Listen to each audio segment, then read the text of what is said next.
جەنگی قسە گرانترین و کاریگەرترین جەنگ.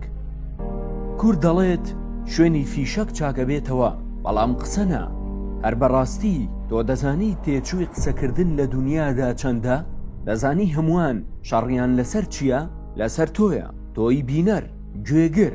بەڵام پرسیارەکە ئەوەیە، تۆ گوێ لە کێ و لە چی دەگری و چی کارە تێدەکات؟ ڕەنگە زۆر جار بپرسین قسە چ سوودێکیەیە؟ بەڵام دەزانین ساڵانە لە جیهاندا بودجەی قسەکردن چەندین تریلیۆن دۆلارە.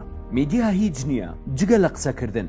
وتار و نووسینەکانی ناو ڕۆژنامەکان، کۆمپانیەکانی ڕیکلام، کتێب و چاوپێکەوتنەکان هەمویان هەر قسەن. تەنانەت وتارەکانی مزگەوت و کەنیسەکانیش قسەن.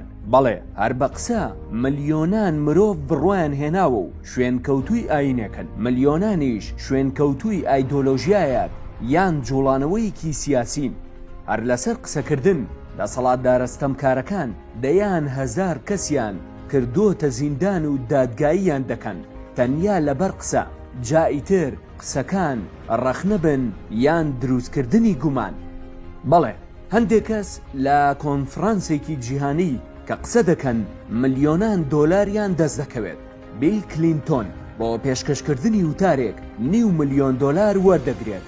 داهاتی قسەکردنی ئۆباما لە کۆنفرانسێکدا $400,000 و گرانترین وتاری هەیە لە ناو سەرۆکەکانی ئەمریکا. هەندێکی تریش ملیۆنان خەرج دەکەن تا گوێبیستی قسەی کەسانی شارەزا، ڕاهێنەر و سەرکردەکانی جیهان و وتاربێژە کاریگەرەکان بن.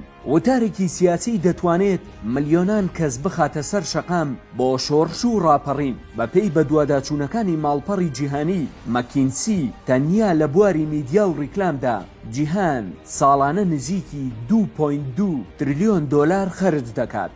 ئەمە جگە لە کۆنفرانس و کەنیسە و مزگەوتەکان و وتاری سیاسی و کۆمەڵایەتەکان کە هەمویان تێچوویەکی زۆریان هەیە. دەسەڵات دارەستەمکارەکان بۆ شەرعیەتدان بە دەسەڵاتەکەیان و شۆردنەوەی مێشکی گەنج و شەڕی نەیارەکانیان و شێواندنی کارەکتەری ڕەخنەگرەکان بە ملیارەها دۆلار خەرج دەکەن کە زۆر جار لە بەرامبەر نووسەر یان ڕۆژنامەنووسێک یان پۆستێکی فەیسبووک یان تویتێک سوپا دەجوڵێن و بە مانشێتی ڕاگەیاندنەکانیان لە دەنگە ئازادەکان دەدەن. وانگ کواژونگ چالاکوانێکی بواری مافی مرۆڤە و پارێزەرە لە چین. باوەڕ دەکەیت زلهێزێکی وەکو چین هێندە ترسی لە قسەکانی هەیە زیاتر لە 10 ساڵە زیندانی کردووە. سۆرانی مامەحەمە و کاوەگەرمیانی و سەردەشت و ویداد باجی چیاندا؟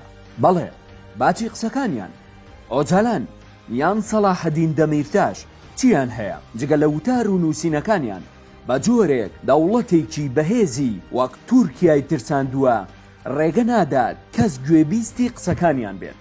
جیهان ساڵانە نزیکەی $3 تریلیۆن تەنیا لە میدیا و ڕیکلامدا خەرج دەکات. بە ملیارەهاش لە کۆنفرانس و وتار و ڕێگای تری گەیاندنی قسەکان خەرج دەکرێن. لە هەرێمی کوردستانیش میدیاکانی سەر بەهێزە دەسەڵاتدارەکان بودجەی ساڵانەیان زیاترە لە $500 ملیار. ئەمە جگە لە میدیای حیزبەکانی تریش کە ساڵانە ملیۆنان دۆلار لە میدیا و سپۆنسەری پێیجەکانیان سەرف دەکەن تەنیا بۆ ئەوەی قسە و پڕۆپاگەندەکانیان بگات. ئێستا دەزانیت قسەکردن چەند بەهێزە؟